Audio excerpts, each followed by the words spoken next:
Welcome to the Broke Book Girls podcast. We're Anne and Bree, and this podcast is going to be your go-to destination for indie reads. We highlight incredible indie authors, explore new worlds, and introduce you to books that you won't find anywhere else. Tune in for your next read, a laugh, and a share in the joy of finding your home.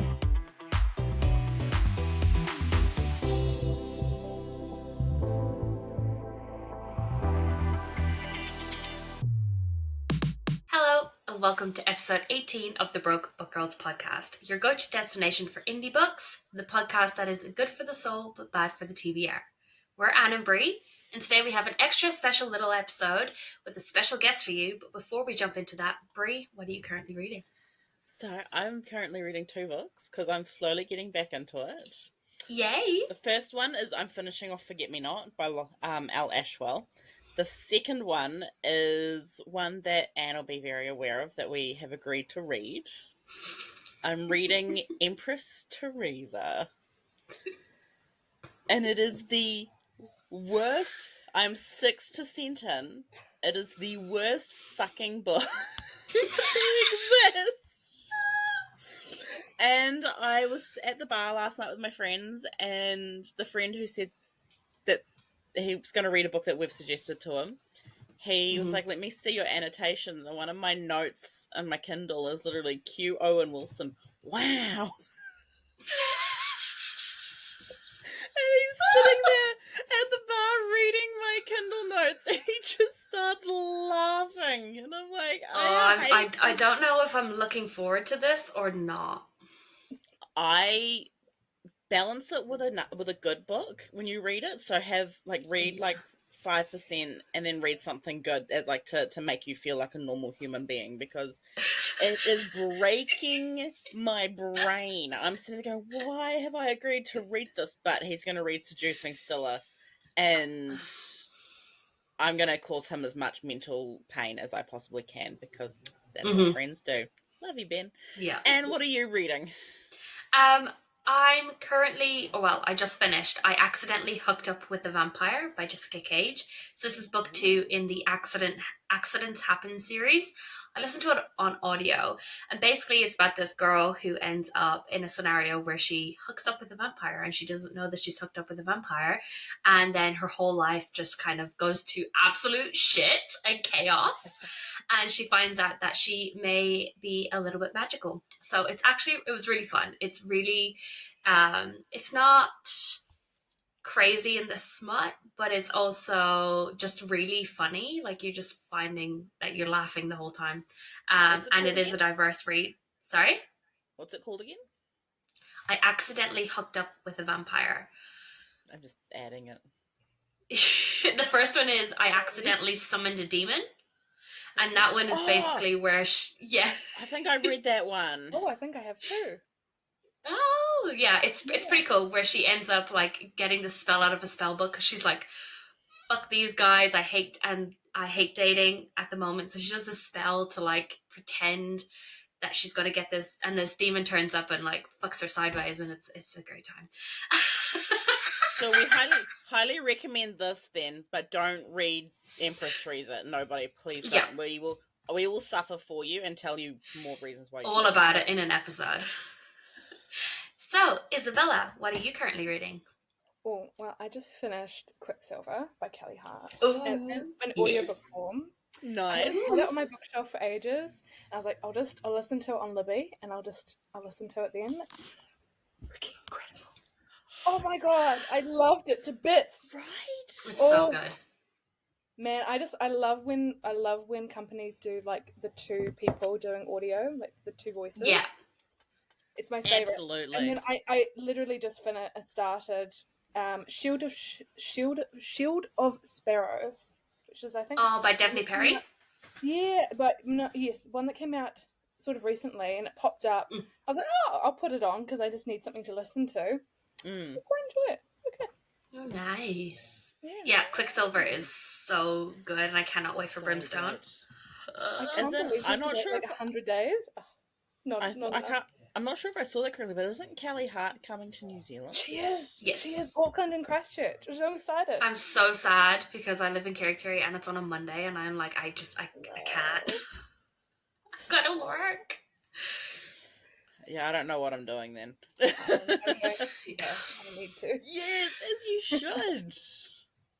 Alrighty, so today we're joined by Isabella from Nymeris Art, and before we deep dive into our interview questions, we have a little game that we like to play with our guests. We have our rapid fire questions. So you've got 60 seconds. Bree's going to be asking the questions. I'm going to be the timekeeper today. We want you to answer these questions as quick as possible. No thinking, no explanation. Just try and beat our score of 59 seconds. 9 seconds. Okay. All right, are you ready? No. Let me pull up my timer. Don't worry, I realised the other day that we actually haven't asked each other these questions, so at some point we're gonna have to do it to each other because it's just we haven't It's done so it. funny. Okay. Yeah, all right. 60 seconds on the clock. Are we ready? I'm ready. Mm-hmm. 3, 2, 1, go. Cats or dogs? A cat. Kindle or physical? Kindle. Villain or hero? Villain. Favorite book? Currently Quicksilver. Favorite food? Oh, pesto, like pastry thing. Spice or no spice in books? Spice. Sweet or savoury? Savory. Romance or thriller? Romance. Comedy or mystery? Mystery. Morning or night? Night. Lots of garlic or not lots of garlic? Lots of garlic. Ice drink or hot drink? Ice drink. Movies or TV? TV. Call or text? Text. City or country? City. Done. 8 seconds to spare. A new record! Wait, I'm just going to make a note of that. Yeah. That was quick. I was worried about the favorite book. You were like, blah, blah, blah. Oh god! I was like, I've got Quicksilver like in the corner of my eye, just on my desk. I was like, that one. Pick one of them. Yeah, good idea. That's a good one. You have set the record now. Well done. Also, That's nice. the garlic is lots of garlic is the correct answer. It is the only answer. I love garlic. That's right. And did you hear Elle Ashwell's interview? I heard bits, and you were talking about garlic. And Okay, so literally the next interview that we did after hers, she said not lots of garlic, and we both went, that's a disgrace. No. what? We were like, excuse me? After we were joking with the previous episode saying, if anyone like says to us not lots of garlic, like we're ending the interview. We love Vanessa. Interview ended? No. No. We're not gonna break some garlic bread with her then, unfortunately. No. Oh. Just means more garlic bread for us. Oh. But as we were discussing, she said she likes a moderate amount. She doesn't want it to be overpowering. So it's still, that's still a garlic lover. I got the impression that she was like, no garlic. No. Yeah, that's what we first thought, and then she explained herself, and we're like, oh, okay, we'll stay on the interview then. Yeah, we will not interview the end early. Wow, words. Guys, don't go to bed at 3 a.m. Would not recommend. Not a good idea. No. Alrighty, so we are joined today by Isabella from Nymeris Art. So let's introduce yourself. Tell us all about you, what you do, why you do it. How did you get here? Okay. Okay. Yeah, so I'm Nymeris Art. I'm a bookish business based in New Zealand. I've had this business for, I think it's about 4 years now. My cat crying at my door. But I've had this business for about 4 years now. It really kind of took off in the last couple of years when I started doing like Armageddon Expos, which is like a pop culture event in New Zealand. Yeah, I mean, I've loved books for most of my life. It's been pretty big portion as to kind of who I am, the way, why I am the way I am. So like when I was really young, I really struggled to read. I was just like in the lowest English class, and it wasn't happening. It wasn't good. Like English writing, just not happening. And then my mum would read to me occasionally, and she picked up City of Bones by Cassandra Clare. And that's when the movies were about to come out. And I was like hooked, and I was like, Mum, come on, keep reading it to me. I got super impatient. And then, I decided to pick it up, and then kind of the rest was history. And I've been like a fantasy lover, like, for what? 15 years, maybe? And that's like a genre that I love and I still kind of read in. So a couple of years back I did uni, and then I was like, I need something that's going to light me up again. And then I was already a drawer and I already did art for years prior. And then I started this, and then I kind of started meeting. It was all over the place. I did lots of different stuff, and I started meeting people like yourself and chatting, and then it just got the bug, and then TikTok happened, and then that whole craze, and then this is me now. I love that. Yeah. So good. It was such a pleasure meeting you that first time at Armageddon. Oh, no, that was so fun. I was like, you were like, Bree. That was like such a cool conversation. It had me like the rest of the day. It was so good. And then you came back, and I was like, and then this year I kept coming back. You did. Like, look, friend. I dragged people. I did. No, that was really sweet. And I will do it again. It's spring. No, I'm excited. I've got I'm with a whole bunch of friends this time, so it'll be really fun. Ooh, exciting! Yeah. So good. Yeah, no, it'll be. I'm very excited about it. They're like those events, those in-person events. They're the best. I get to just talk. Yeah. I'm an introvert, but man, I love talking about books. I think that's all of us, to be fair. Yeah. Like somebody will come by, and I'm like, so what book are you reading currently? And then it's just like a spiel, and they're like trying to run away, and I'm like, you're like, tell me all about it. I'll tell you all about what I'm reading. It's like we've started a conversation now. It can't end. Yeah, pretty much. This is not. You need a bigger booth. A bigger window. I had quite a big window in Palmy. Okay, you need that for spring. Yeah, we'll see how we go. I don't know if it's going to be much bigger, but we'll see. Look, if in doubt, I'll come and steal you a bigger window.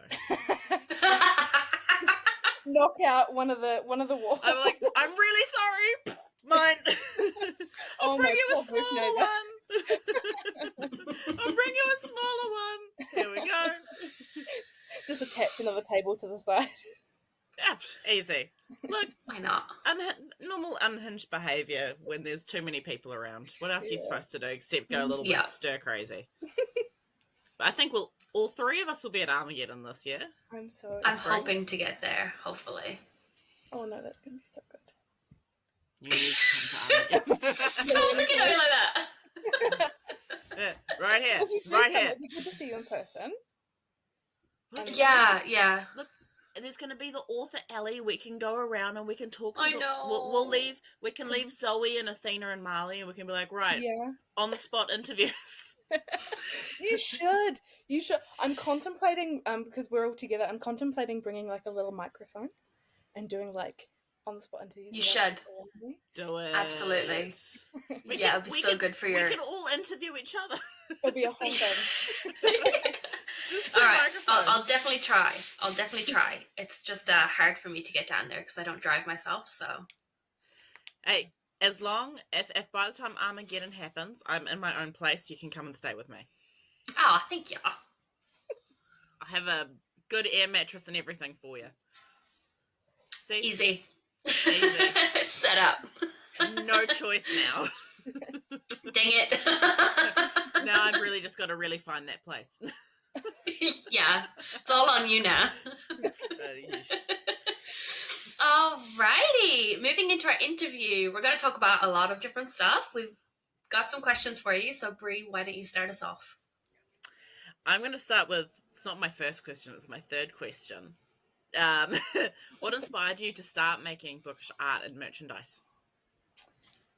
Oh, I think I mentioned before that I had loved it for a long time, and I think probably TikTok, because I just saw it like took off, and like I loved books before, but when like that BookTok craze started around lockdown, like it was like I remember just seeing those like people were so obsessed, and it was just like this entire movement, and it like made like a spark in my soul, and it made me want to do more stuff and get more involved in community, because I hadn't been at all. I was just kind of a silent bystander reading. Yeah. And yeah, so I loved it so much. And then in particular when I started doing Armageddon, and my sister like pushed me towards that. She's like, she's already a cosplayer. So she was like, Isabella, you should do this. And I'm like, okay, why not? What's the harm? I just won't make money. That's fine. And and so I went and I did it, and I had the best time. And then obviously I had some slightly bookish stuff, and I hadn't really leaned into it. Most of my stuff was prints. And then that event was like the beginning of an absolute obsession that I had with attending all those events. I attended most of the Armageddons at that part of the year, and you usually have to book out quite a far in advance. So other than Wellington and Palmy, I did all the Auckland ones, and then I met Bree at the first one that I did, or the second one that I did. So it was meant to be. Yeah, and it was like an obsession, and I loved it, and I loved chatting with people, and then it just kind of, I was like, because I'm a marketing, like my day job, I'm like a marketing social media coordinator, so it was already kind of there, and then I realized, okay, I really want to do this, and I love books, and I love the community, and how do I kind of engage with that community more than ever? And then I was like, okay, I'm going to go down that road.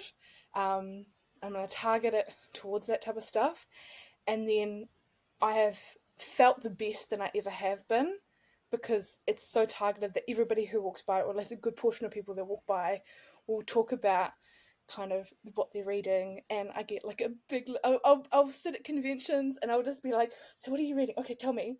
And then I'll just get this big list of stuff. And they're excited about what I create, and then I'm excited, and it's just a whole like vicious cycle, and it just makes me like so excited. And I don't know if I've kind of got jumped out of the way and talked about a whole bunch of different stuff, but there's like a lot of contributing things that have kind of got me to this point, of just loving it to bits. Yeah. That's what we do here. We do tangents. Yeah, and I think with being in the bookish community, because it's so loved and everyone is so obsessed with reading and books, that you literally just want to immerse yourself in every possible way. Like, I've got a Bookstagram, I've got a TikTok, I've got a YouTube account, I've got this podcast. Like, I'm just trying to ingrain myself in every part of the bookish community, so like they can't kick me out. No, they would never. like that. Yeah. Just even the comments. Yeah, I love that. You get all the people that, what are they talking about? Oh, this reminds me of this book, and I've got people that comment that will message me. They're like, oh, this is what I'm reading. I'm like, oh, this is so cute. Oh, the art of this is so adorable. And I'm like, yes. And that brings like light to my soul. So. Yeah, that positive like feedback loop of where people are excited for your work makes you more excited for your own work, and so forth. At the time, I needed that. I mean, like I was near the end of uni. I was doing masters, and that was a whole shit show. And so that was like a whole thing, and then that joy like brought me back to like just being so happy, and that was like the time that I needed it, and so I've just kind of hung on to it and gripped really hard, and I refused to let go. Oh, that's so nice. Good. I love it. How did you begin your journey as an artist? I know at the beginning you said you started really early, but how did it start? Oh my goodness, I don't know. I was one of those like drawers that were like, when you're in preschool and primary school, she's just drawing, she's just doodling away. And so I was always that kid, and I was that kid up until high school, which I think is a meltdown for a lot of artists, is the NCEA art system.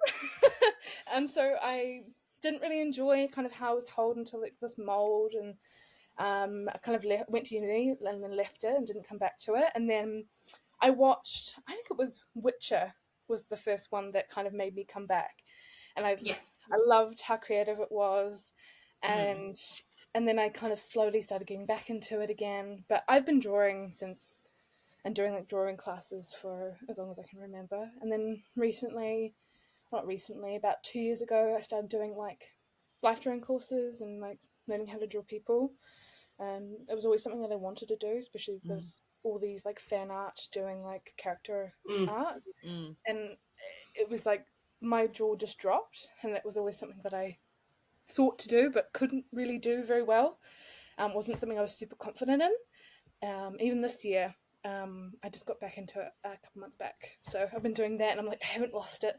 And so like every That's Tuesday exciting. I'm held accountable for drawing for like 2 hours, drawing people. And it's like I'm also surrounded by people that are so excited about what they're doing, and they are excited to learn, and that is infectious in itself, just like the bookish community. So just being surrounded by creative vibes has been super helpful. And now that I've got a lot more time, I'll sketch quite often in my free time. I make sure that I do at least like an hour every day. Nice. So, and then I've got other works and projects that I'm working on, so I make sure that I set time aside because I want to do more character art, and I'm starting to. So that's going to be something in the next like month or so. Ooh, that's exciting. I'm more confident in it than when I was a couple of years back. So nice. Yeah. Oh, that's so exciting. More tangents. Well, look, we tangent so much on this podcast. Yeah, we tangent so much in general with the thought patterns, and you take side quests. Yeah, side quests. I like that, side quests. Yeah. I Go on accept side quests. I accept the side quest, and then you forget what the side quest was.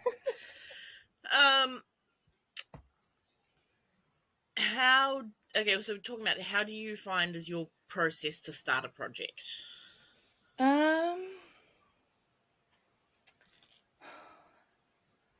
It kind of depends. I mean, at the moment, I have a real big thing for enamel pins, and I love pins.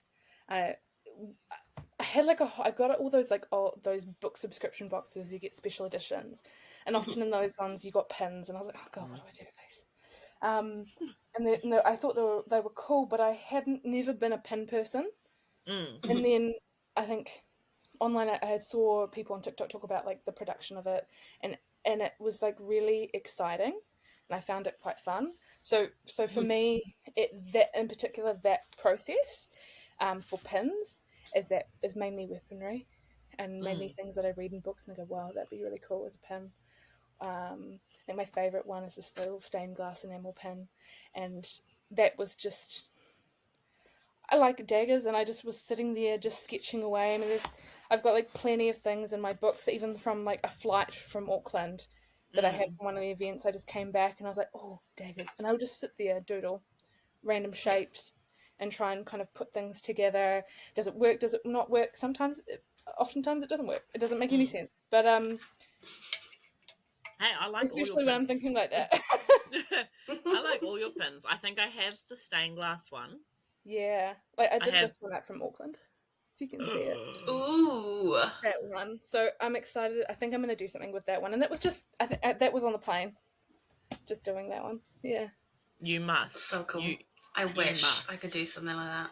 I do. I really love the pin, but it's like the postage stamp. Yeah. Yes. And the sparkles. I was saying to you about that. You say, can I get your opinion? I'm like, yes. What do you think? I have opinions. And it's the sparkles. Yeah. I like the sparkles. Yeah.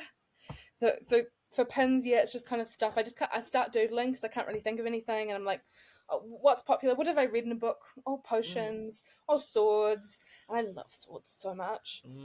Dragons, and then I just kind of start kind of making shapes, and things come from it, things don't. If there's a particular book that I like, now it's been like character art, and I'm like, how do I make this scene? And often it's like the most basic shapes, getting a feeling of what things are. Oftentimes you find poses online to get like a semblance of, you don't just kind of typically will just, not all people just create it as is, because you always learn to use kind of references and poses. So I'll find a pose that I really like that mimics it, or what I like in that scene kind of represents the book that I'm reading, and I'll try and kind of build something from there, put clothes on them, put hair on them, and how it seems like in the book. Or, yeah. So it's a bit of a, for me, it's a bit of a kind of guessing game of whether things work or not. I'm currently working on a commission, and I'm like, placement of hands and how this works, and does it all make sense? And I'm just kind of going back and forth and making sure that that works, and it's kind of hard to explain. But I'll spend hours doing them, so I'll just mull for a really long time, and if things don't work, I'll just scrap it. Yeah, I don't know. So interesting just seeing like different, because we've already had an interview with Janessa from JR Creations, and just seeing where everyone starts is so different, which is, it's just so interesting to learn about. Yeah. So you've mentioned that you get inspiration from books. Do you get your inspiration for like from anything else, like TV? TV? TikTok's a great one. I mean, they do like short kind of reels, and people hop on trends, and I'm like, damn, that's cool. Like how they've shown that, or even just the world, like pictures, like that stained glass one. I love stained glass windows, and I was just like, how the heck do I like put this together to, because it was so difficult, because you're limited on kind of the materials it can use. It can't be see-through, so like how do I show that, and how do I separate the dagger from the stained glass? Like there's like engraving on it to like show that separation, and they're not just mushed together, because that could happen. And so I think like from the environment, from nature, from architecture, basically everything. Books that I own, how books are talked about, like how they talk about how some books, how they talked about like a leather bound book, and what does that look like, what does that feel like. And so even just like going down to like your old like secondhand bookstore, there's one in Christchurch called Smith's Bookshop, and they've got a whole bunch of really old books, and I was like, how's that put together? Like I got a thing for book binding for a bit, so like that whole feeling, and how they're put together. I don't know. I could say many different things in everything, and just life is probably my inspiration. I love that. Your brain must just constantly be like, "Ooh, this is a good thing." Like, oh, shiny. I'll just like slot it in the back of my brain, like, and then I just have on my phone. I just have notes of just of things that I go like, "Oh, that's really cool. Like that's really interesting. How could I make that mine?" That's so like, cool. I love that. That's so cool. So I don't know. It's hard to describe. You're doing great. No, you are. Is it your question next? That was just me. I just asked that one. Oh, I can't keep track. Look, sleep is not. Sleep is an illusion. It's fine. You're sleep deprived. It's okay. Again. Let me just read my notes. Oh, what's your favorite thing that you've designed and made? It's like picking between your children. We are going to make you pick. Yes. It's hard because I'm currently working on a piece that I'm really enjoying, but that's not going to come out for a very long time. But stuff that's visible. I really love pins. My stained glass one is my favorite. It's like my baby. Like it's everything worked, and it was really nerve-wracking, and I didn't know if it would turn out how I wanted, because there's so much unknown. Because you're giving them a digital file, and you're hoping that what you imagined works in a physical slinger, and that's hard because sometimes it might not. And I remember I like did the design, sent it to them. I was like, no. And I was like, can we edit it just after I'd already like It's sent it off. It's like my baby. I love it to bits. I was so happy with how it turned out. It came out gorgeous. So I've seen it on yeah. socials. And I really liked my Hades and Persephone bookmark, simply because it was like the beginning of kind of people, and then I've thus haven't continued, but I will do. You'll see that at some point. But I'm proud of that as like a beginning point. Things are a lot less rigid than they used to be. It's very kind of like rigid. So I've gotten better at kind of making it more fluid and making it look more human. So I think that's probably those two. I like ones I really love. Yeah. Nice. Very nice. All right. How do you try to stand out compared to other stalls / artists when you're at events? Having a really good stall is probably a good one. And my colours aren't necessarily bright, but I love green.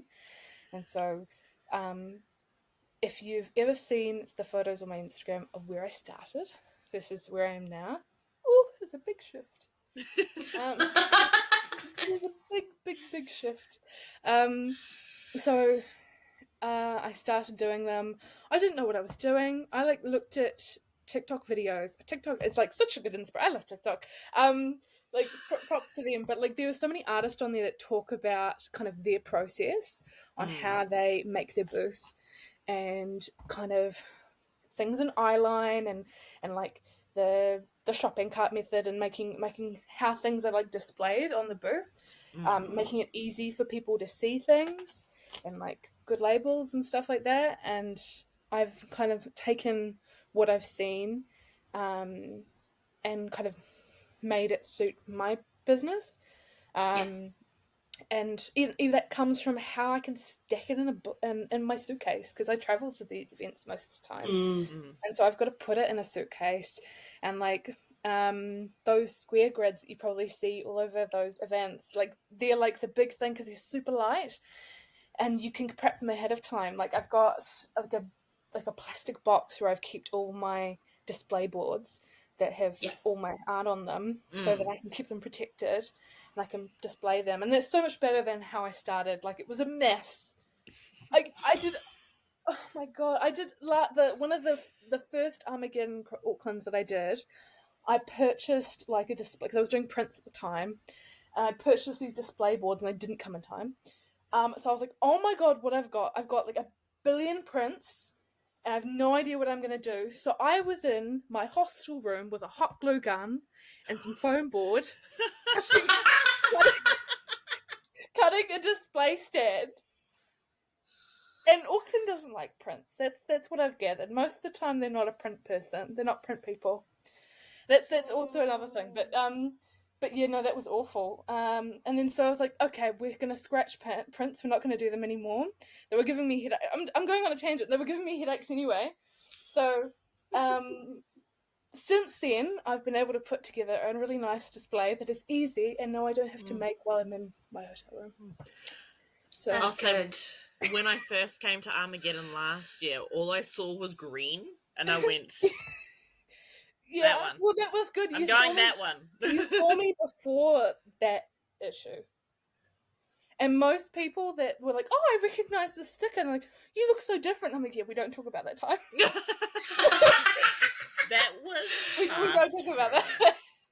Yeah, because I barely have CD photos from the event. Yeah, because I went to an Armageddon last year. I think it was Wintergeddon last year. And just... Yeah, you probably were. I probably saw you, but I didn't know who you were. Sorry. I was more focused on the authors. It was so confusing. Like, I've gone past artists that I was, like, boothed across from. They're like, oh, so nice to meet you. And I'm like, I was boothed across from you for, like, 3 days. Yeah, like, it's so overwhelming going in. And there's so many people. So it must be so hard trying to find a way for, like, to catch people's eye. Like, is there anything that you're, like... Do you kind of be like, oh, hi, hello? Like, do you kind of, like, do that? Yeah. It's like, I'm an introvert through and through. I get really tired. I'll crash after those events. So I need to engage with people, or they'll just kind of move on. Yeah. It's like a chain, and it's like a train that doesn't stop unless you step in front of it. Yeah. Often, and it's also just having a solid display that has everything somebody wants to look at above, on top, when it's really crowded and nobody can see anything if they're in front of you, but they can see the top of your display.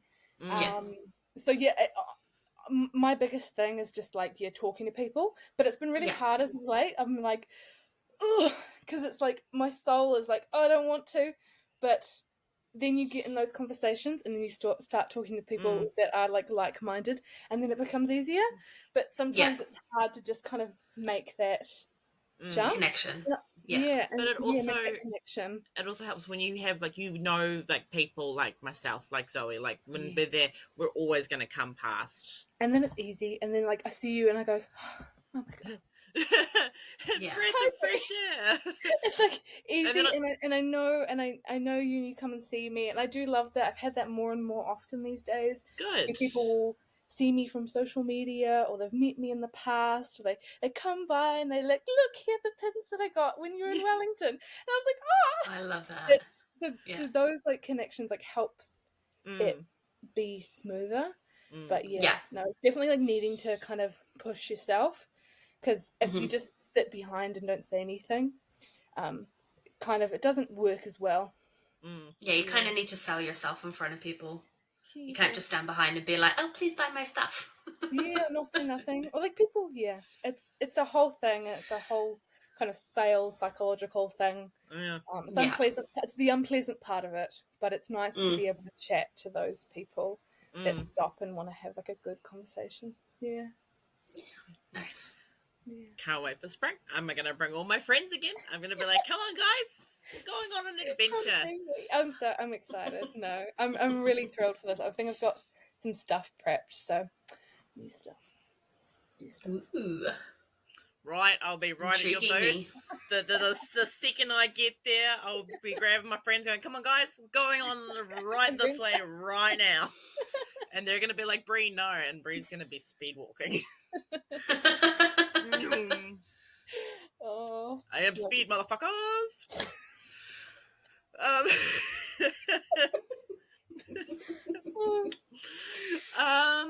So you have recently did a special edition book designing, didn't you? I did. I've done 2 now. You've done only one's come out. Yeah, no, that was so fun. That was insane. Like, that was amazing.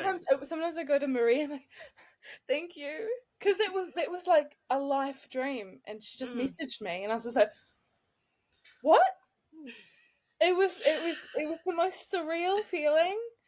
I cannot describe how weird that was, because I didn't feel like I was at a point where someone would ever ask me. Like, it was weird. Like, I saw the message and I was like, huh? And I still am like so flabbergasted. And I've had like Marissa Serrano, which I did a book for recently, and then that's happening, and so I'm excited to like get that in my hands as well. That's so cool. Yeah, no, surreal feeling. It was like so weird. Like, I hadn't really done a commission like that before, and it was just like, so many unknowns. My question was, how is that going? Oh, I stopped at my. I was just like, let's just. It's been super fun. I've done more since then. I have some that you won't find about till later. So that's been fun. I love doing them, especially foil ones. They're so fun because it's shiny. Yes. And that's how I started. So it was like going back in time. Was like I did like foil prints.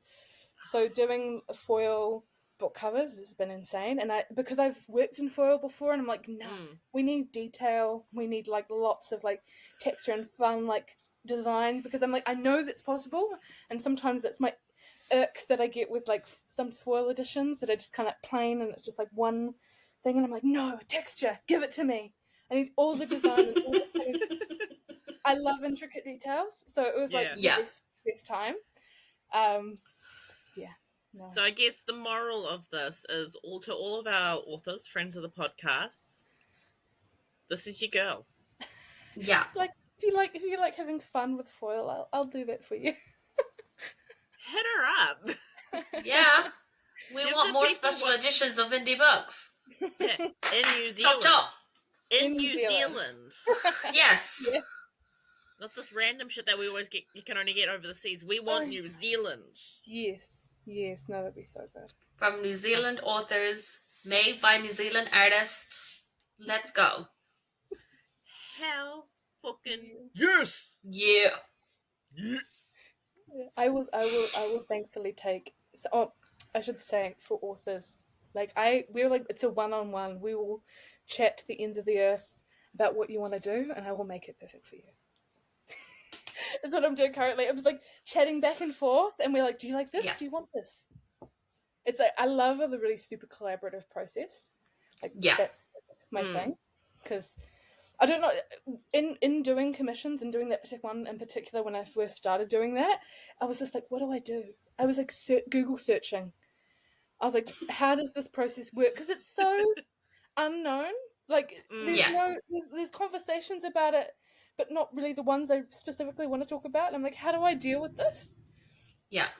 So I love that super collaborative process about talking with an author and actually getting to speak with the author, which is the great thing about indie books. And just going like, hey, what do you want? Like, do you like this? Or do you want some changes? Or what were you feeling? Or do you like this like texture that I've gone with? Okay, no, we'll switch it, we'll change it. And when that process ends and I know that they're happy with it, best feeling. That's just best feeling. Yeah, I bet. Yeah. Oh, that is exciting. Yeah. Oh, it's so exciting. Ugh. Alrighty, moving into a bit of a topic that we probably all don't like, AI. Has the rise of AI usage impacted your business? I would say yes, especially when you think of like I've got like a shop on Etsy. It's just everywhere. It's every like sticker shop that you see, and I'm like, it's plain as day, and it's a conversation often within the artist alley in Armageddon and events like that, or just events in general that you do see it pop up, and it's like a conversation that gets had where it's just icky, and you see them there, and it's just they're so.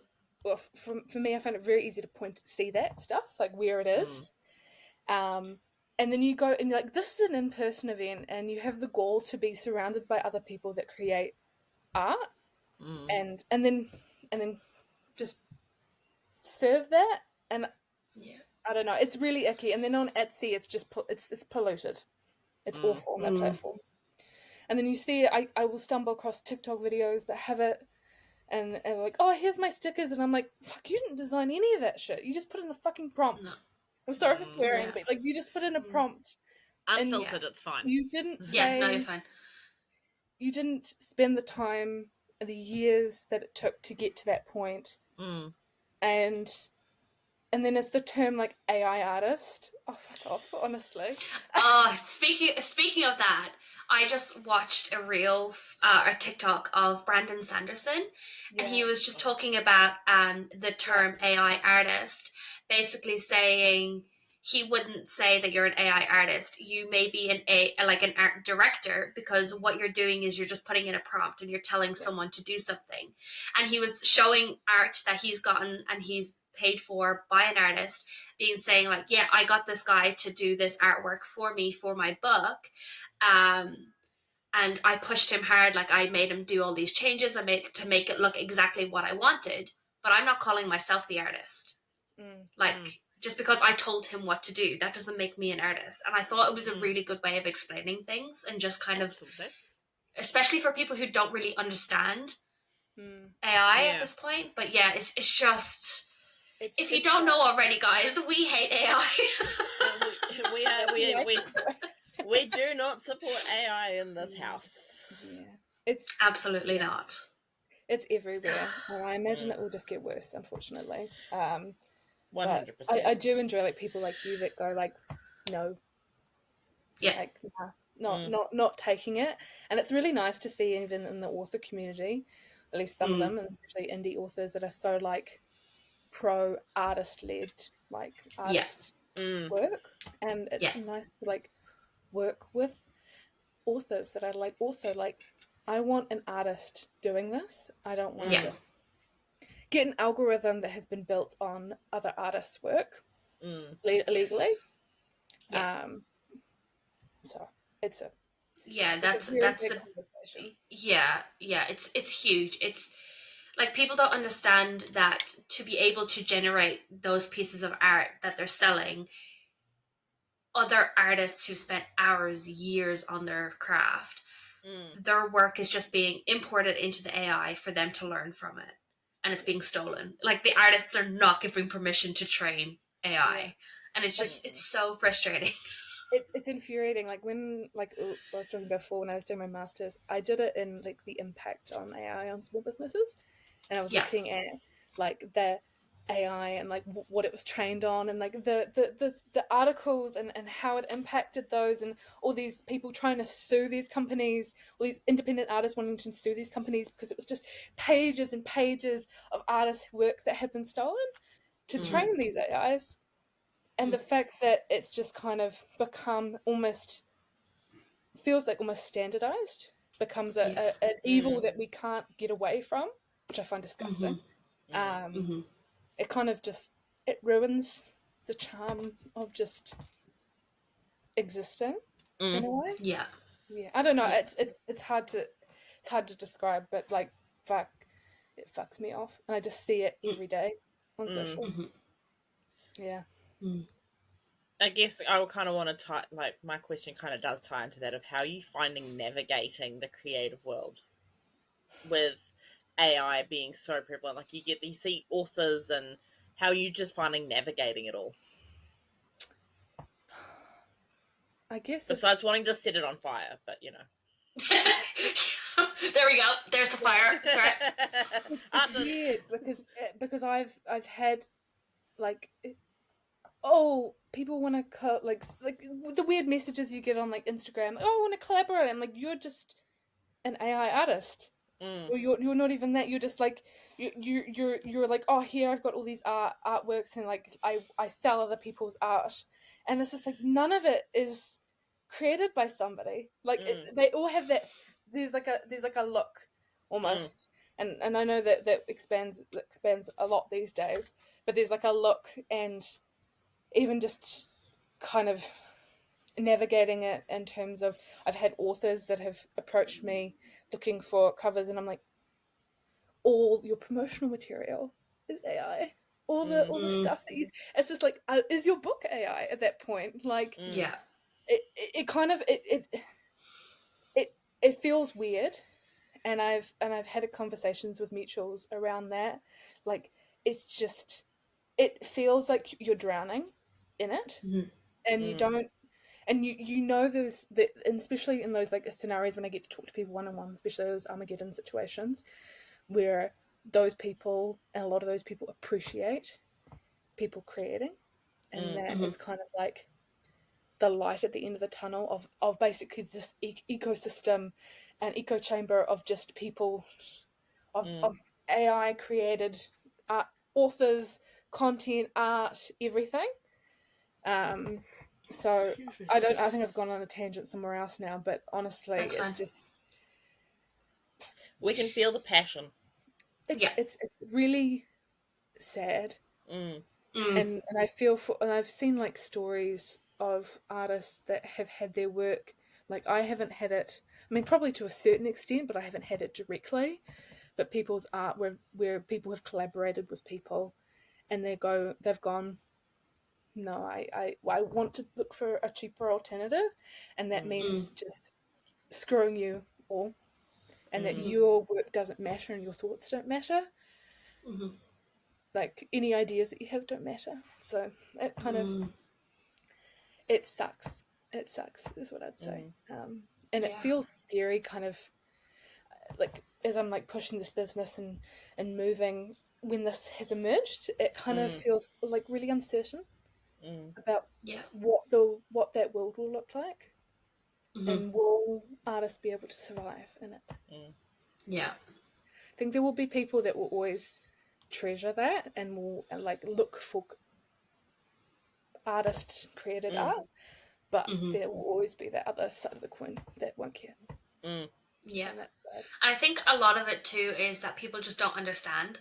They just see it as this tool nowadays. Yeah. Whereas like not everyone, like there's a lot of people who know the harm it's causing and they don't give a shit. But then there's also those people who just don't understand. And I think that's why we like bringing artists onto the podcast and having these discussions and like kind of making people see, like if you're listening to this podcast and you had no idea that this is how AI is trained, how AI is worked, how it actually affects people, then yeah, it's just about education for a lot of people, I would say. But fingers crossed that people start getting it into their brains that AI is not good. And it's also terrible for the environment. The amount of power, water, everything that it needs to run these machines is insane. Yeah, no, it's super hot. I think it's even said. I think they're developing one down in South Island, a big computer, and they're using like all the water down there to help cool it down. So, Bree, tell we me need your accent. Tell me where are they building it? I've heard it's somewhere in the South Island. So, like, if you need a hand, I mean, I need a trip to the South Island. I'll grab the marshmallows on my way down. Yes. Yeah. I'll bring some sticks with me. Beautiful. There we go. And you're on the chocolate. Perfect. Easy. Done. Sorry, AI, you're going down. Don't fuck with book lovers.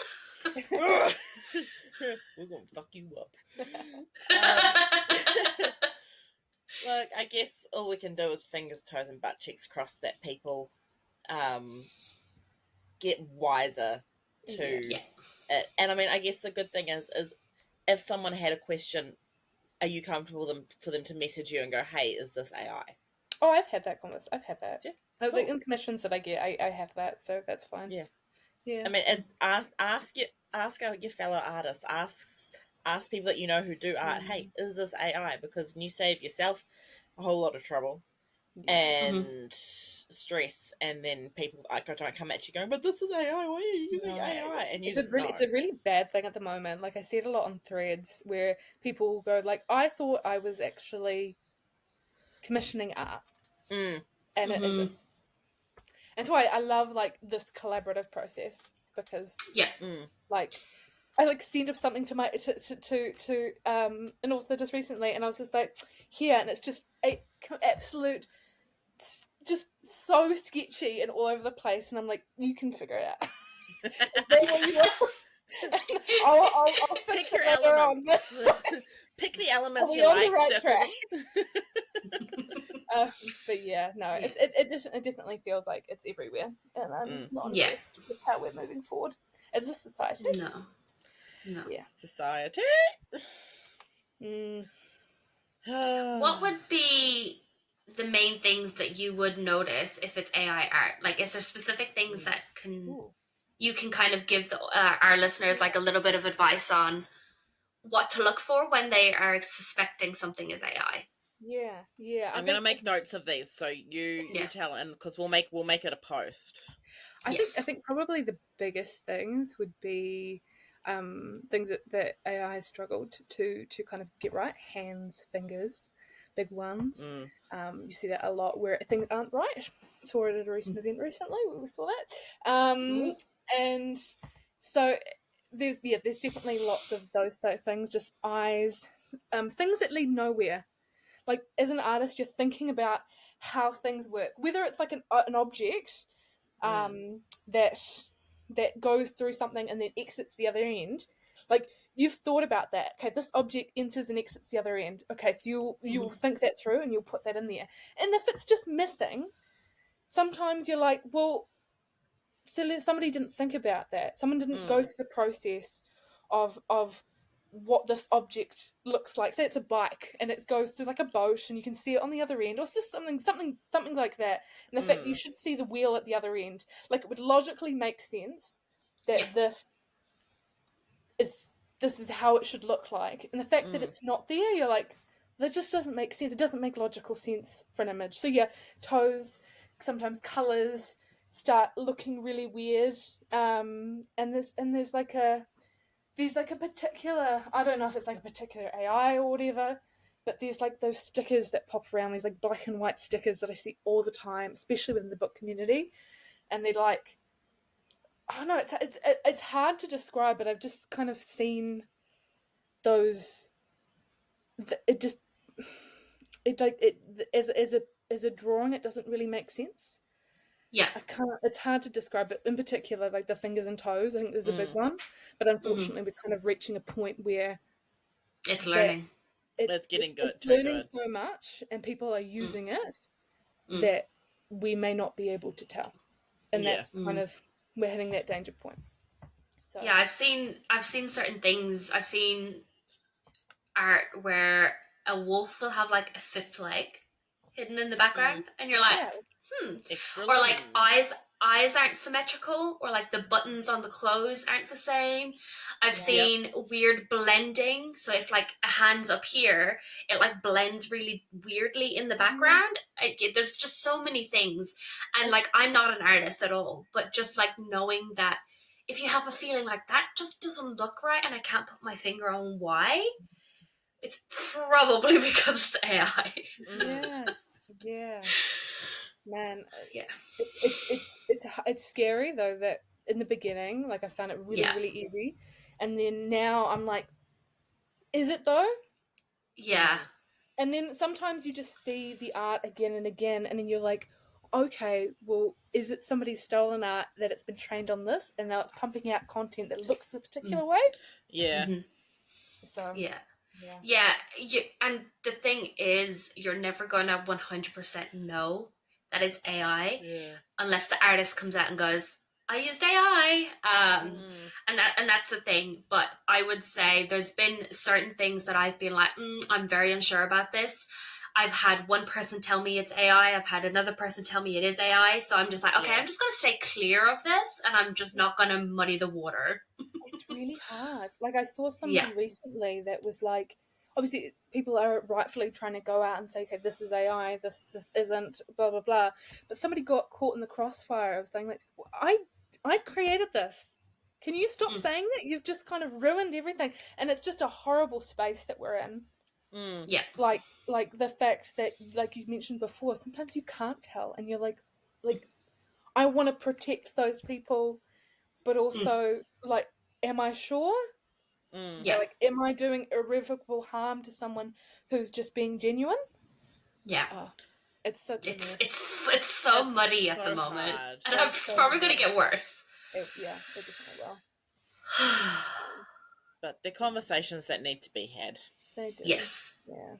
Yes. And I think I said this last time with Janessa, but like I'm really thinking about following artists now until I know, or I see someone, or I see someone who I know and like, who's an artist, go say something about it, because then, or I send it to an artist that I know and go, is this AI? Help me, because I don't, because I've been like, you get caught, and I'm one of those people who's, I don't know anything that's happening in the book community. I know. You're so oblivious. I am so oblivious. I don't know. I have no idea what is happening until Anne or Rosie or Zoe or someone tells me, and I'm like, okay, cool. Okay, I'll stay away from that person. It's like, so we're not talking to this person, yes, and we're not talking to this person, and we're unfollowing this. Was great. I am so look. At least I'm aware of the own drama happening in the real world with everything that's going on around me. But social media, like, there's all these, like, there's been dramas with authors, and I'm just sitting there going, I have no idea who the fuck this is. Like, what is going on? Yeah. What have I missed? To be fair, it's probably better to be completely oblivious as to what's happening, because you can get pulled in and you're just on the sidelines watching. And like, it's crazy. That's why I very much, if it's drama that like includes my friends and the people that I like I want to know. But if it's just like if it's something random, I'm just sitting there going, I find out like 5 days later, and I'm like, cool, I didn't know that was happening. Have you heard about this? Like, yeah, we've been talking about it for 5 days. Anne and I have had this conversation. She's like, you don't know? And I'm like, no, what? I know absolutely nothing. I could be in drama and I wouldn't even know. That is just like the lights are on. I'm like half out the door trying to catch my mental train to get to who goes where. I am blissfully in my own little world. It's great. Yeah. It's great. And I know that I will get told stuff that if I need to know it. Like, we don't like this bitch anymore. Who? Sorry? No. It'll be like, we don't like this bitch. We don't talk to this yet. Like that. Yeah. No, I love Anne.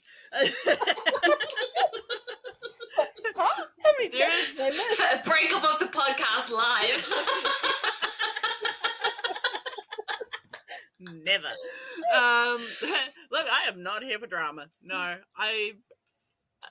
if I don't know what's happening, just tell me, and then I'll decide if I care or not. And usually, I don't. I am too old and tired for this shit. Alrighty, Bree, I think you've got another question. Do I? I think so.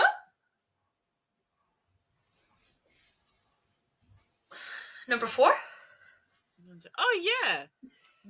Sorry. I've read all my questions out of order.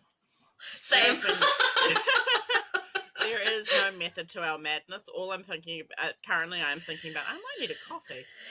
I need caffeine. I need a V. 4 p.m. coffee. Ooh. Yeah. Ooh, a V. V would be nice about now. Extra topic conversation for just after. What made you go, yeah, I could go to events. I want to go to events. I want to sell stuff. My sister, because before.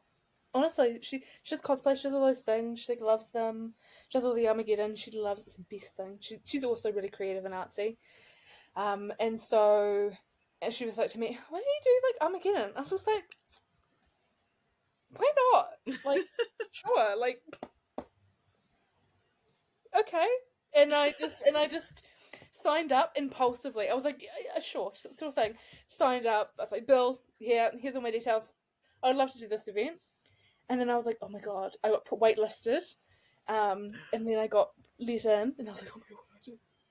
And that was it. That was just my sister just telling me, go. And then afterwards, got the bug for it, and then the rest was history.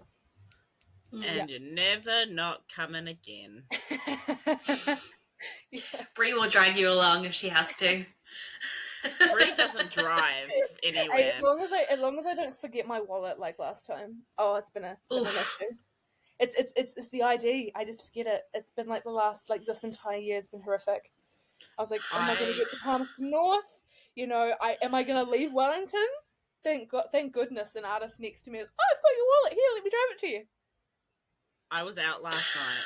And I had a message from my friend when we went to my other friend's place. I was sitting there and I had a message to be like, I have your wallet. And I'm like,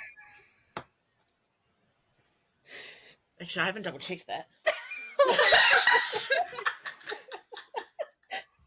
Okay. No, it's all good. Emma does in fact have my wallet.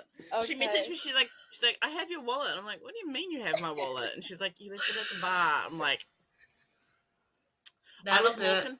And I was like, I had like 2 margaritas. That was it. And I was like, I was more concerned about leaving before there was a fight. And I was like, just go. So I'll now be good thing I have my wallet on my phone too. Yes. That is a beautiful thing. That is. You saying that, I just went, oh shit, I actually never checked my handbag to make sure that it was actually my wallet. I got ID'd. I got ID'd to come into the bar yesterday. Doesn't it make you feel young? Yes. I get ID'd everywhere. And then I bought a cider today at the supermarket, and then the lady didn't ID me, and I just stood there like.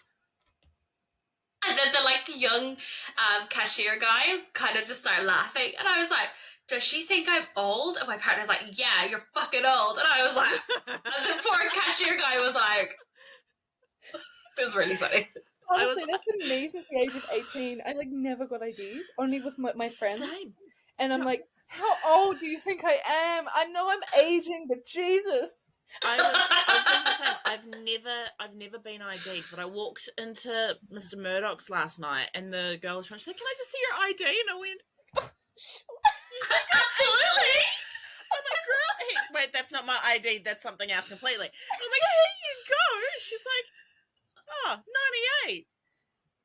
You're young. And I'm like, yeah, but I've never been ID'd before.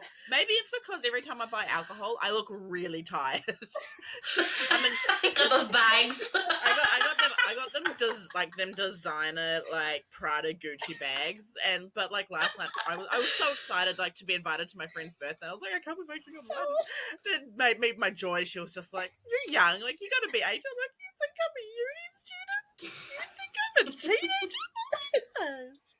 I know you are my favorite person in this bar right now. And then when I went to go get my margarita, she was behind. She was like, margarita. I'm like, yes, please. It was So cute. That was my highlight of the first part of the night. Nice. I was just like, I finally got ID'd. It never happens. I never walk into a bar and go, your ID, please, because then I'm just like, get fucked. Alrighty, I think this is the last question, but what events can people see you at? Is it just Armageddon, or do you go to others? Oh, I do go to others when I have a chance. I like if I want to go to the event and I have time, I'll go to ones in Christchurch because I'm Christchurch based. But I've got Auckland Armageddon. I think that's the next one. No, I'll be in Wellington. I tell a lie. I'll be in Wellington also in October. And in the beginning of October. Let me just search up my handy dandy list. Great Games with Pals on the 4th and 5th of October in Wellington. I'll be there. That sounds really fun. And then I'll be at Armageddon Expo in Auckland. But the best way to see if I'm doing any event around you would be just to check my Instagram. It's usually the pinned post. So yeah. Amazing! Yay! I'm so excited. I can't wait to see you in October. Oh, so do I. It's been ages. It's been so long.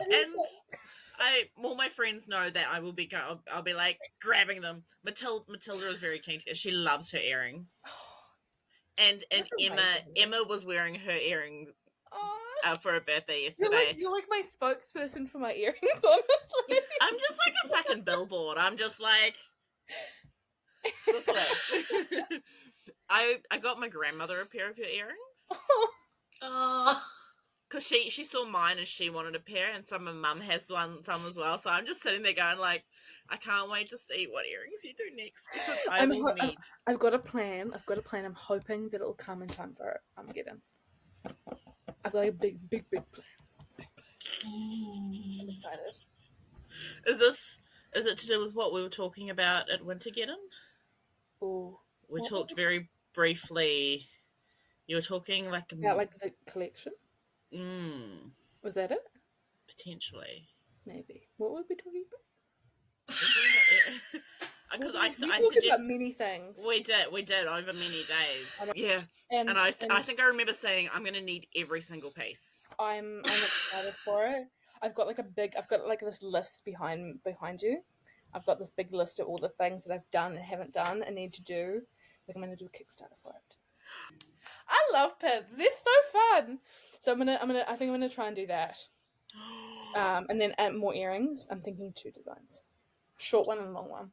Oh yeah.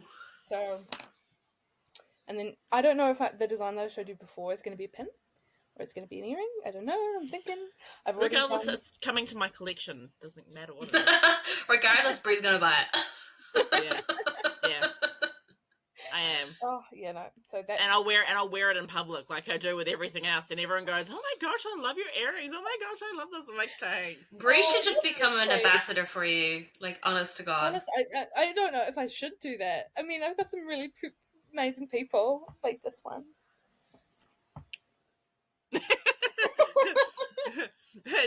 just call me the walking. I'm just a walking billboard, guys. Like, come on.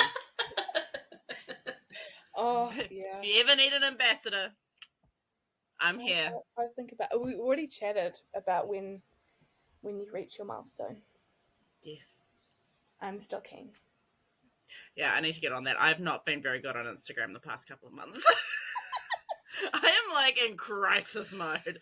I have Instagram. Instagram gets muted at least for a week, like a couple. I pop in, respond to some messages, and then I leave again because I'm so overwhelmed. Lately, the fucking engagement has been shit. Like, no matter what I post, no matter what I do, nothing. Like, fucking Zoe's cover reveal that I did, I got 13 likes. I have almost 2,000 followers. What do you mean? Yeah. I don't. The engagement has been really, really shit, and that's why I've been kind of going like I can't fucking deal with. I get so stressed about it, and so I'm like, fuck it, I'm just gonna set it on fire. Yeah, thank you. Awesome. Usually, like, because I usually spend most of my time on Bookstagram. Yeah. But then at the moment, I spend more time on the book podcast Instagram page or my own on my personal one because I'm just like I can't.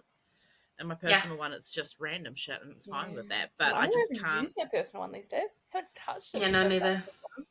Because I've got a lot of my overseas and all of that family. It's like use that one more, so they get a monthly dump of what's been going on, and then that's it. they get. I don't even take photos of doing anything. I like to have memories. I just forget. Like, it's not even that I just don't do it. Like, me and my partner like talk about it. We're terrible. Like, we'll go out and do something, and we'll just be in the moment. Like, as you should be, but then we never take a photo. Yeah. Like, of anything. I'm really good because I'm one of those people where I grew up, with my parents have still got all of our photo albums. Yeah. From, like, me growing up. And so I was like, that's kind of like what I want is, and I have like all my albums are organized and my phone with all the things and trips and and one of my other friends, he's exactly the same as he likes to take photos. He likes to have photos of people. And then it's really funny because on birthdays and all of that, because he's on Apple and, and my phone does it now too, because yay, Samsung caught up. It recognizes people's faces and then puts it into albums. And so he has one for every fucking one of us.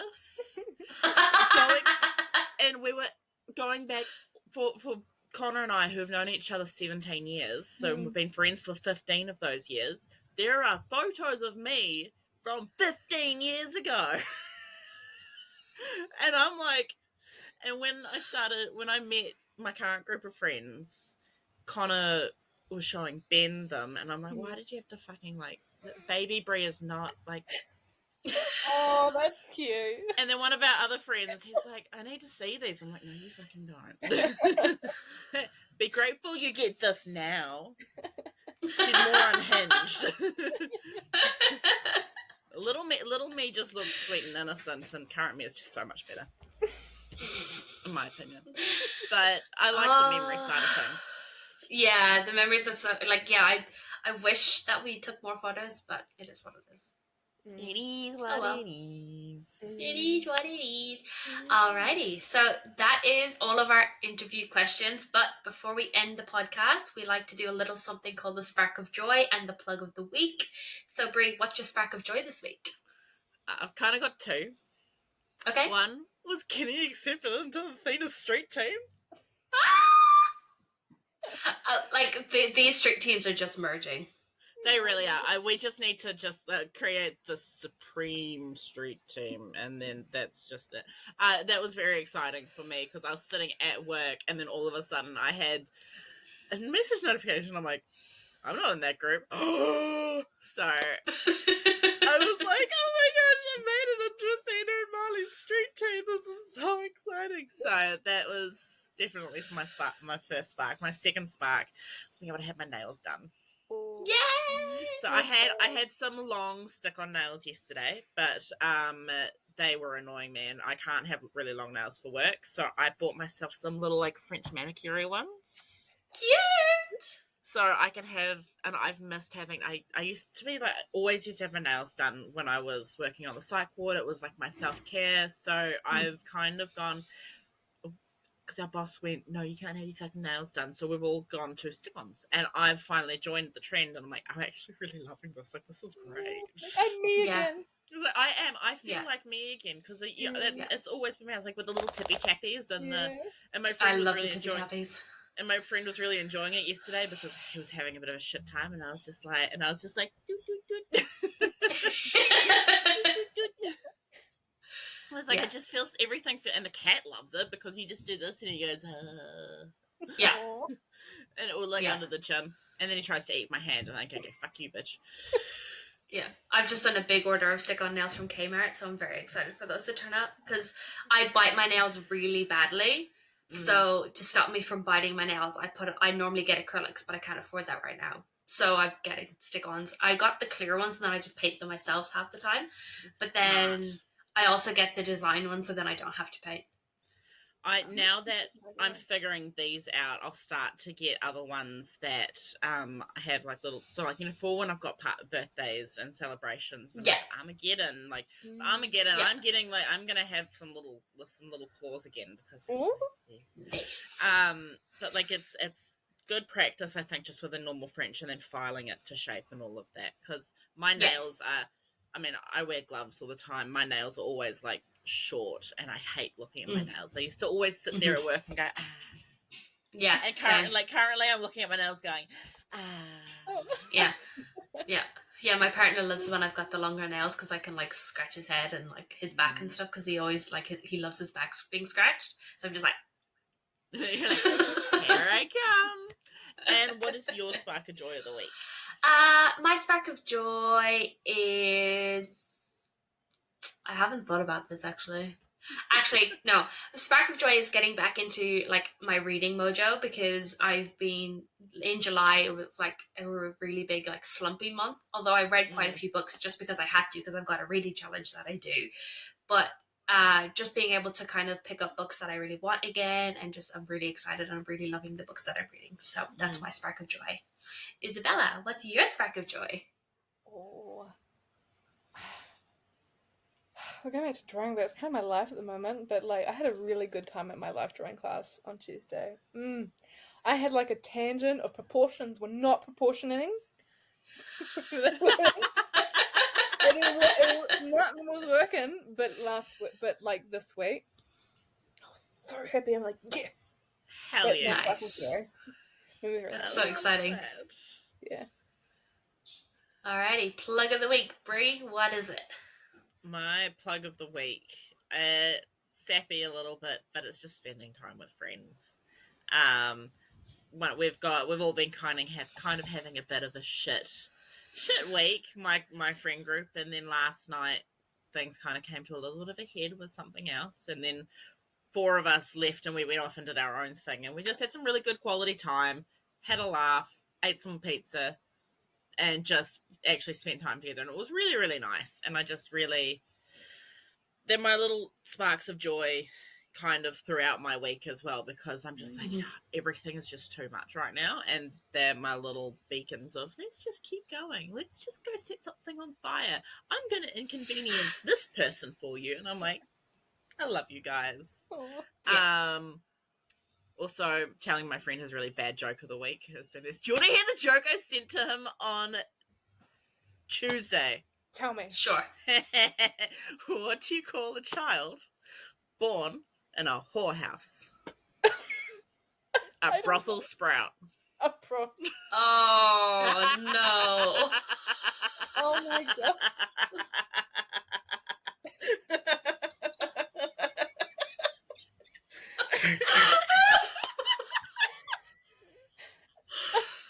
Your cackling is hilarious. I find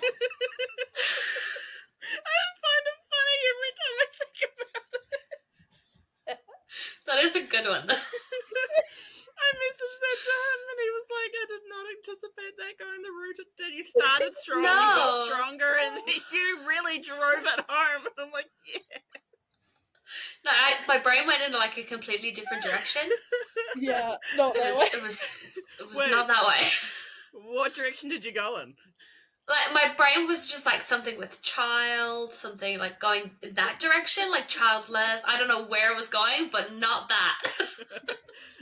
There's your joke of the week, guys. I'm just going to start doing this really. Yeah, brothel sprout. Brothel sprout. And what's your plug of the week? My plug of the week is just indie artists, really.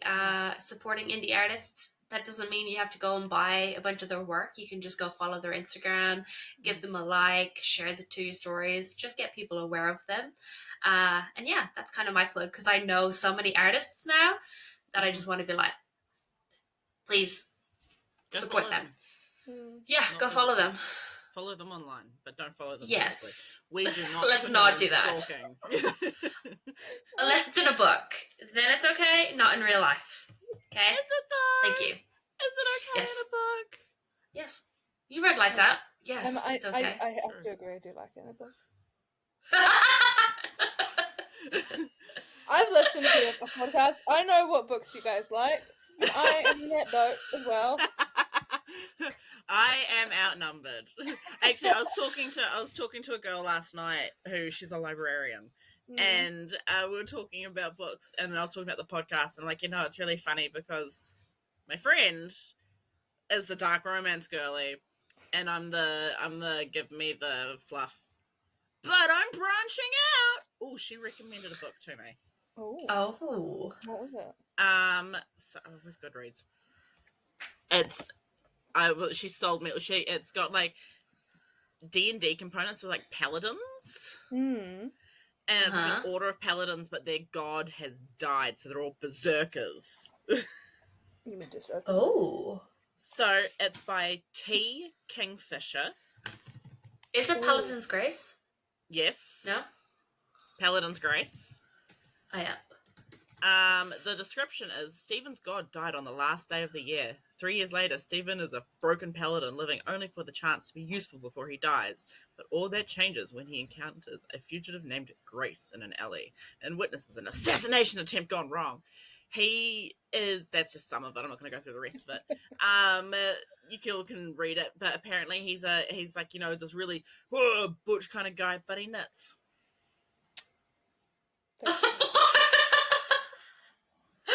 I've heard really, really good things about T. Kingfisher, all of her books. So yeah, I think I've been eyeing up Paladin's Grace for a while. I just haven't got to it. It's the minute she told me about it, and she's like, it's like a city fantasy kind of thing, and I'm like, let me just add it to my list. And I went and added all 4 of them to my list. So it sounds like a D&D fantasy romancy nerd's dream, and that's me. It's not badly priced on Kindle. It's only $9 on Kindle. Well, I'm gonna have to wait a little bit. I've just spent $7 on Empress Teresa, so yeah, I don't want to do that. But I'm doing it, you have to do it too. Look, Ben is gonna read Seducing Scylla, and I actually need to take. It's gonna be worth it just to see his reactions. He is going to absolutely hate it. He is a marine biologist. The joke is, for marine biologists, the joke is, that they fuck squid because tentacles. So we're making him read Tentacle Smut. Yeah. And I told Lex that he's going to read it. And Lex was like, oh my god. I'm like, yeah. He's going to hate it, and I'm going to love it. And then someone last night was like, how many pages is it? I was like, 120, 130. And then it's like, and how long is this book that he's making you guys read? 500. Yeah. That's right. It's fine. Isabella, what's your plug of the week?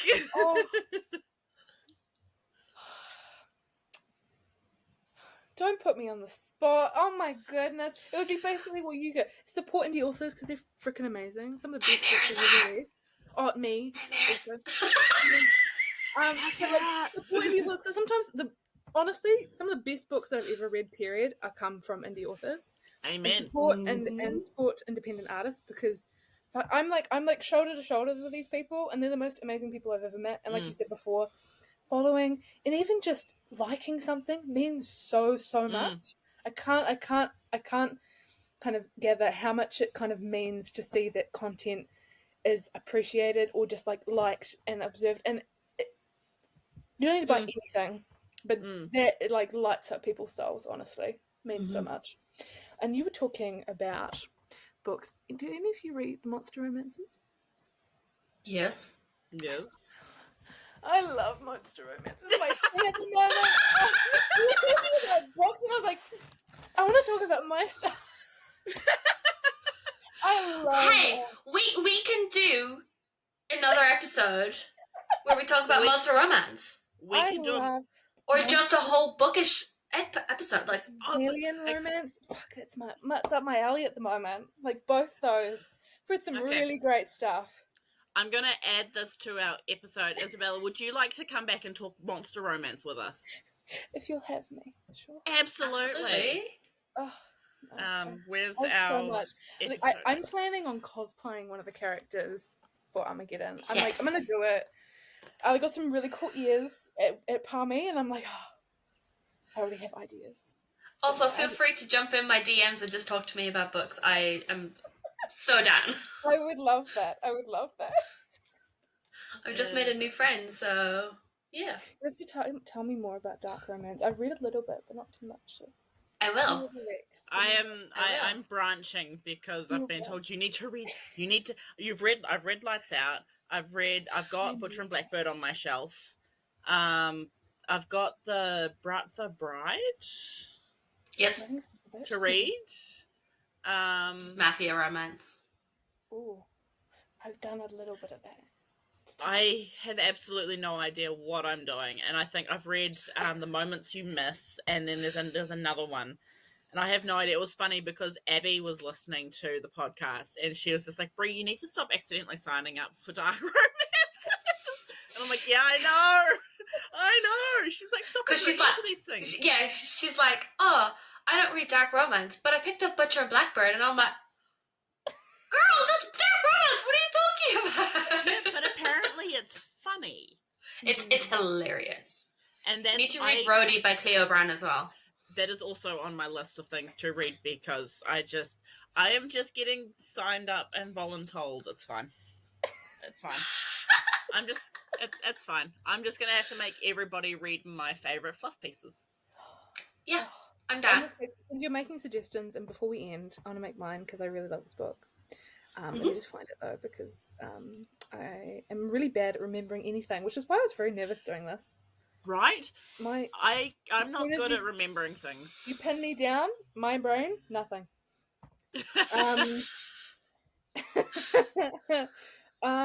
It is by. I'm ready. Same. Wrong phone.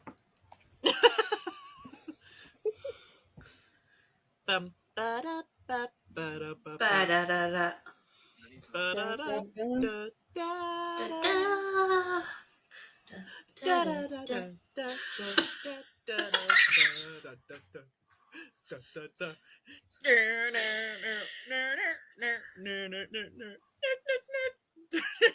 got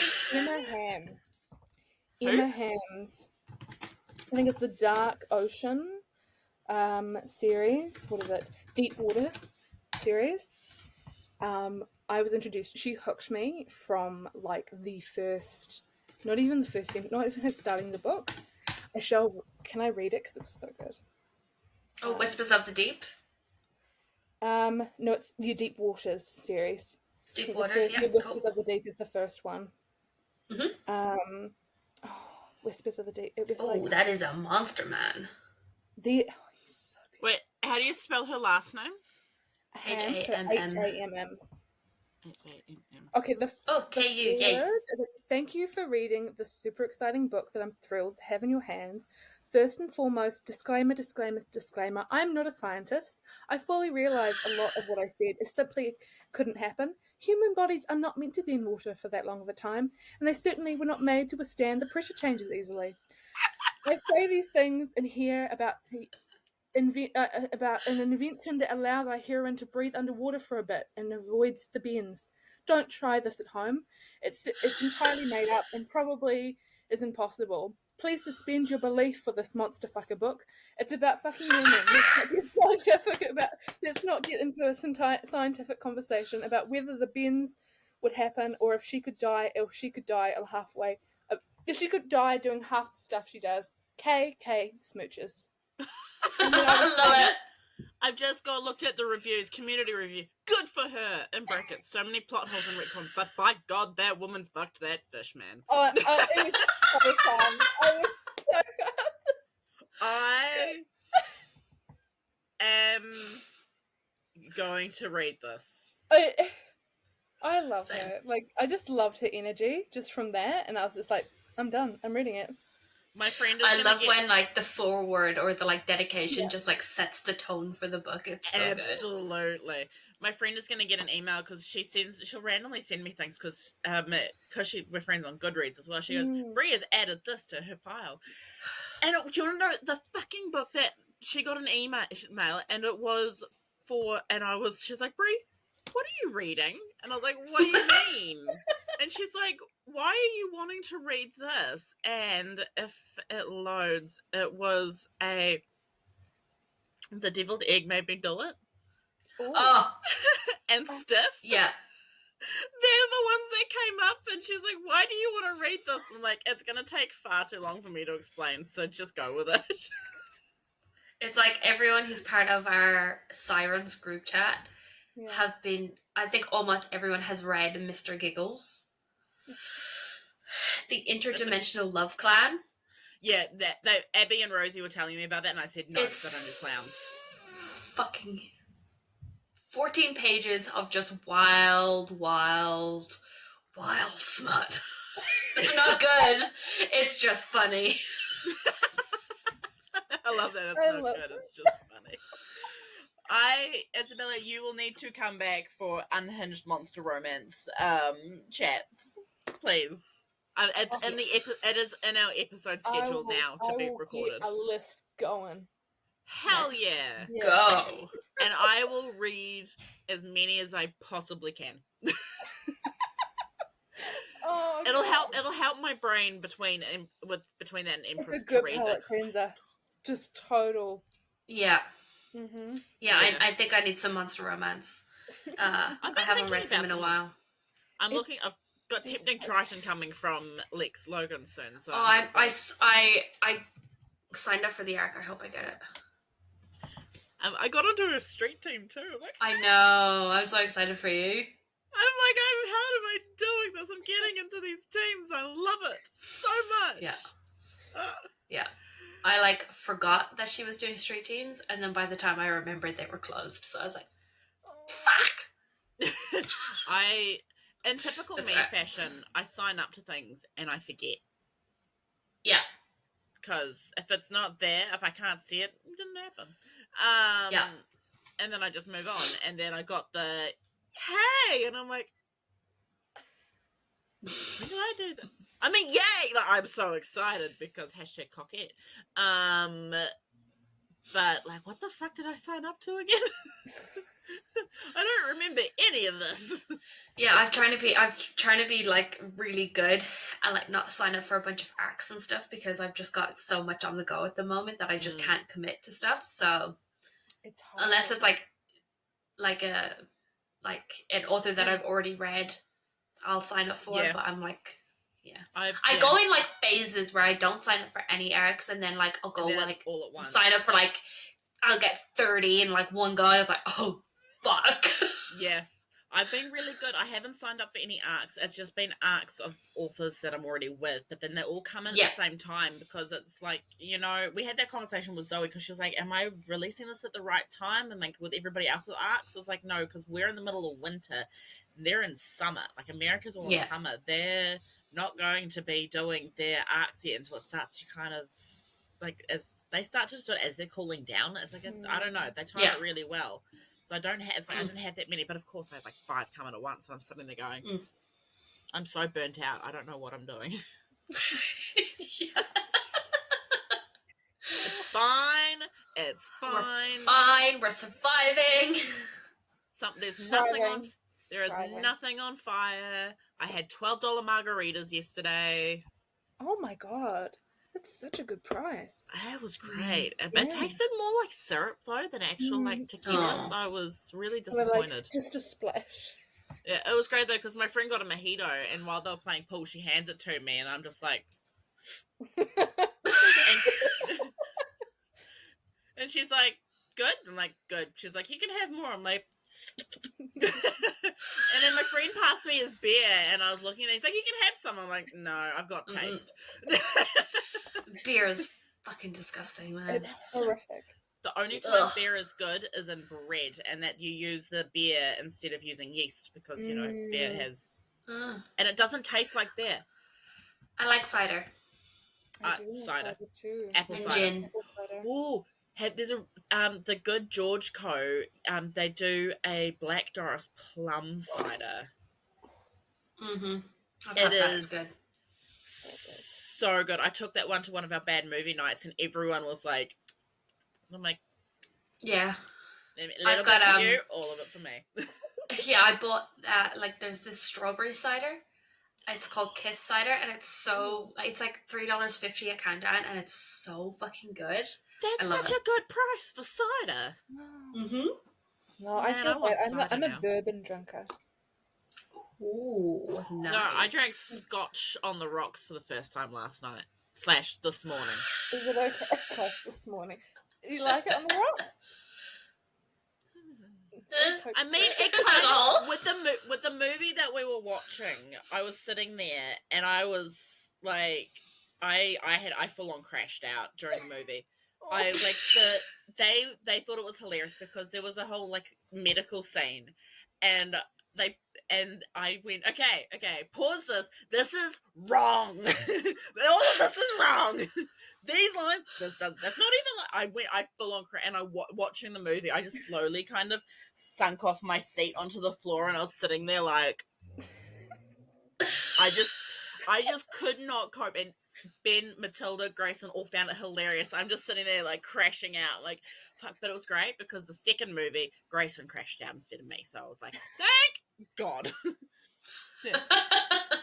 Neil Breen. Don't watch anything by him. You are not ready. You are not ready for. I was not ready for him. I was underprepared. I did not study hard enough. 10 out of 10. Actually traumatized. What was the movie? I can't even remember what it was called. Hold on. Where's Google when you need it? Neil Breen. Movies. So we watched Fateful Findings, and then one called, was it Twisted Pair? I think it was that one. Was it Double Down? I can't remember. Fateful Findings was the one where I crashed out.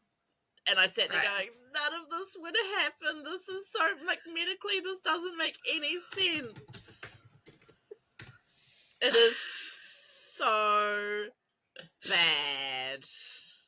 And then the end of the film is just because he hacked into the systems of all the corrupt governments in the world. And then the end scenes of the movie is he's talking rah rah rah, and then the people who are corrupt are saying, yeah, we take accountability. And then two of them shoot themselves on camera while talking to, like, it's fake, a gun, of course, talking to the public confessing their crimes. One hangs himself, other one takes a pill overdose. The chick tries to gas herself in the car, except she didn't even put the tubing in the car, and she just rolled up the window. What a dumb fuck. And then one slit his wrist, and I'm like, what the fuck? Like, it was so bad. You could tell it was tomato sauce. It was bad. I was sitting there the entire time. My little medical. I love medical shows because I can sit there and I can go, no, you're doing all this wrong. Mm-hmm. But this in particular, he in the beginning he gets hit by a car and he's in hospital and he's supposedly got these grazes on his face here, but he's in the ICU and he's got this bandage. Hold on. You get it. So it's like across his face here. And you'd think, so you know how like in a hospital, like you have a bit for your mouth? Yeah. So they had his dressing was like this. All over here. And he had the nasal cannulas on top of the bandage over his nose, and then an oxygen mask over his nose. The fucker should have been dead. There was no oxygen getting into his, like, through his dressing at all. And I'm just sitting there going, I was like, it makes me so angry thinking about it now. I was sitting there like, I was just like, what the fuck am I watching? And I had all three of them looking at me like, oh no. Then Ben's laughing like, we've broken Bree, and I'm like, Bree was already broken to begin. This is worse. I think I've just like I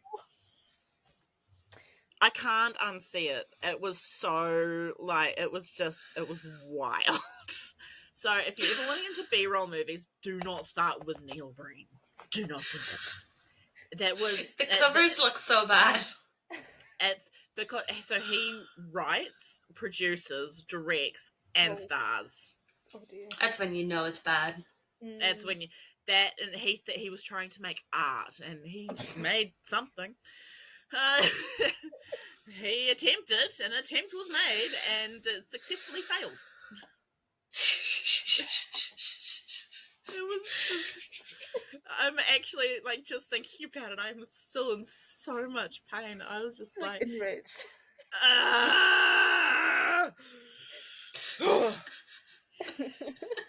It's okay. I'm not watching any more Neil Breen today. It's fine. I'm gonna watch How I Met Your Mother. Like refresh, just a refresh. Nice. Refresh. Nice palate cleanser. I thought so. Anyway, that's my tangent. Alrighty, that's the end of today's episode. Massive thank you to Isabella for joining us today. Make sure to subscribe on wherever you choose to listen to our podcast, whether that's iHeartRadio, Apple Podcasts, Spotify, YouTube, wherever. Make sure to follow us at the Broke Book Girls Podcast on Instagram and YouTube. Where can they find you, Bree? You can find me at Cheese and Reads, anywhere you can think. I'm only really active on Instagram. You can send me reels on TikTok if you want. I will watch them. I will laugh.